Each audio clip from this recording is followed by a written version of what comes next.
Smartwatches are a tricky thing. However, there are a lot of them coming out still, especially after the update of Wear OS 2.0.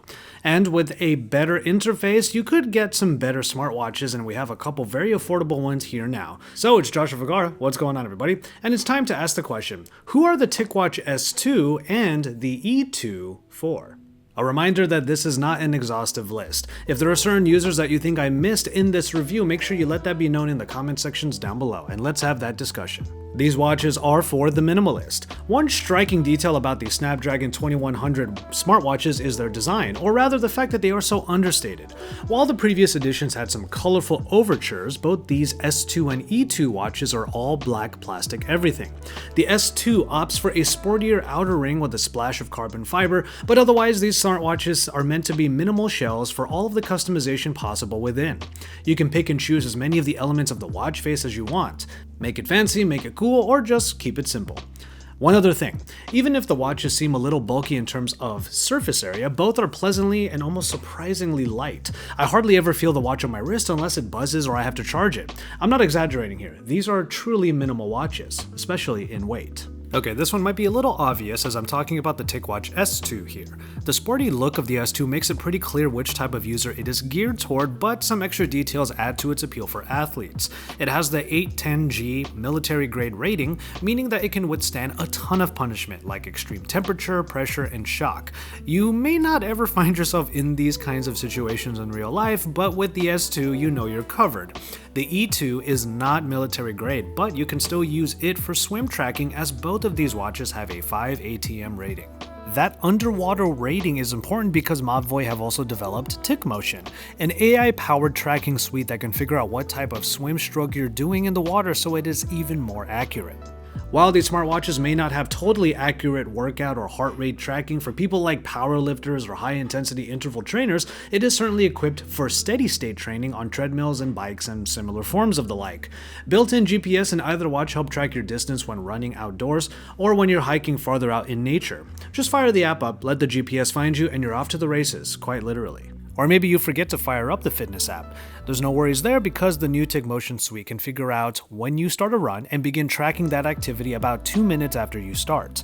As you're doing that, it's tracking your run, your heart rate, and the GPS is tracking your location, and it also knows when to pause and stop when you're finished as well. If for whatever reason the Mobvoi tracking app doesn't do it for you though, there are a bunch of alternatives in the Wear OS Play Store, where you can find different applications for a ton of different tasks. Runkeeper can be your run tracker, a few different short workout apps can help you get moving when you're pressed for time, and integrations with existing apps on your phone can help you track things like your sleep or other aspects of wellness. But looking around the Play Store can already be its own overwhelming experience because there's so many applications to be installed on your wrist. Even some simple games that take advantage of the good-looking 1.3-inch screen can be found right alongside different productivity apps to help you get your stuff done. And actually, that reminds me. Give me a second.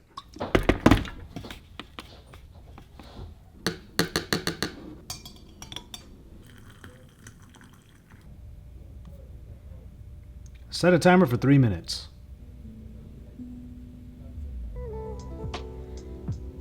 That just now was just one example of how even the Google software baked into Wear OS makes a wearable incredibly useful.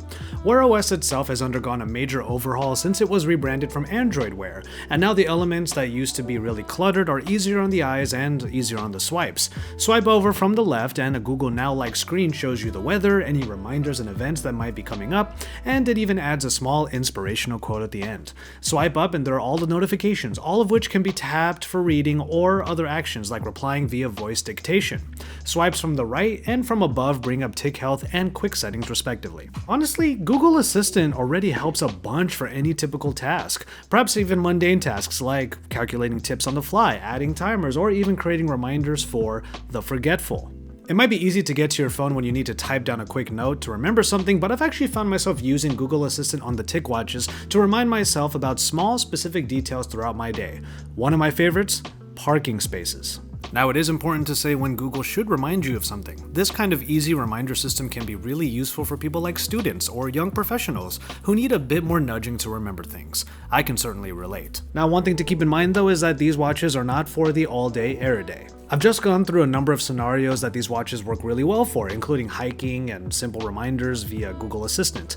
It's important to remember though that smartwatches in general aren't known for their longevity.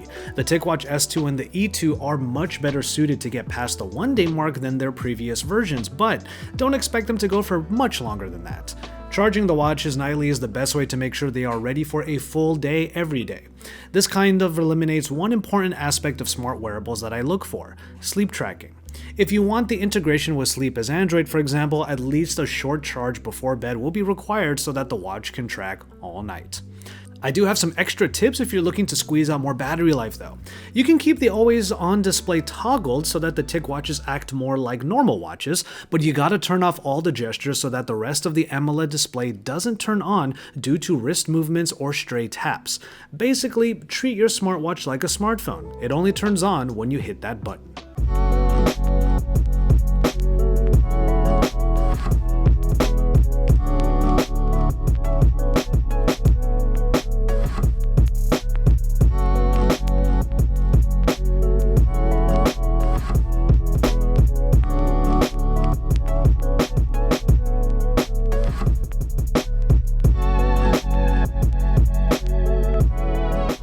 Oh, perfect.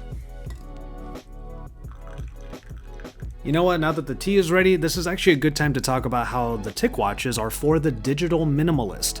You might want to keep your phone in the car or at home when you're out and about. While these TicWatches don't support mobile connectivity, so you won't get your notifications until you're back in range of the smartphone, GPS can still track you on a run, and you can add audio files to the onboard storage for some on-the-go Bluetooth listening. Maybe even leave the distracting phone in your gym bag, connect some truly wireless earbuds to the watch, and then you can focus on your workout. Or outside of these kinds of activities, it's just nice to have stuff like podcasts ready on the watch and on demand. In these ways, a smartwatch like the TicWatch E2 can help you keep from getting distracted. In fact, one of the only ways that I truly use a smartwatch is as a filter for the smartphone. I let the notifications come in, I look at them, and I decide what items actually warrant my attention. At which point, I finally interact with the smartphone. A lot of the time, people expect smartwatches to do as much as their smartphones. While they can fulfill certain needs, sometimes the TicWatch works best when it prioritizes the watch part of the spectrum.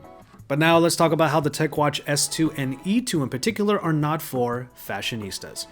I know I focused on minimalism in design earlier in this video, but let's be real. The TicWatch E2 and S2 are not totally fashion forward. Thankfully, Mobvoi have an alternative if you require your smartwatch to be this capable but still match that OOTD. Enter the TicWatch C2. For more info on the C2, which still fulfills the majority of the points I've made in this video, check out my partner, Isa Rodriguez, who is a perfect model for the stylish smartwatch. Links to her content are in the card appearing right now and in the description below. So let me level with you. These are great smartwatches for the first timer. All of these reasons are why I think the TicWatches are a great jumping off point for those skeptical of wearables or those who have never paid them any mind to begin with. Wear OS 2.0 has done a great job of making a robust operating system more accessible, and the TicWatch E2 in particular is at a great price point, with the S2 requiring not much more for its more durable build. For both of these watches at sub $200, there is very little to complain about with the TicWatch when the barrier of entry is so low. That makes these wearables great for new users, old and young alike. If you want to get started with smartwatches, the TicWatch E2 goes for just $159. For the more rugged user who needs a watch that can withstand the elements, the military-grade TicWatch S2 is just $20 more at $179. So if you do want to check out the TicWatches for yourself, head into the description down below and you can find links to both of these watches and the rest of Mobvoi's library when it comes to the TicWatch line. You might have also noticed that earlier in this video, I actually had the TicPods free as well, and those are some pretty good Bluetooth-enabled truly wireless headphones that you can check out over at Mobvoi's website as well. Keep it tuned to my channel so you can see even more about these products, and also subscribe to my channel if you haven't already. Drop some likes on this video and get into the comment sections to tell me what kinds of users I might have missed in this video. And also, we can have a discussion about smartwatches in general, in particular the TicWatch S2, E2, C2, and plenty of the other Mobvoi watches that are available. With all of that said, I'm going to go ahead and call it on this one. Thank you so much for watching, and remember to stay tuned for my next videos. Until my next video, I would just remind you to enjoy your tea, everybody.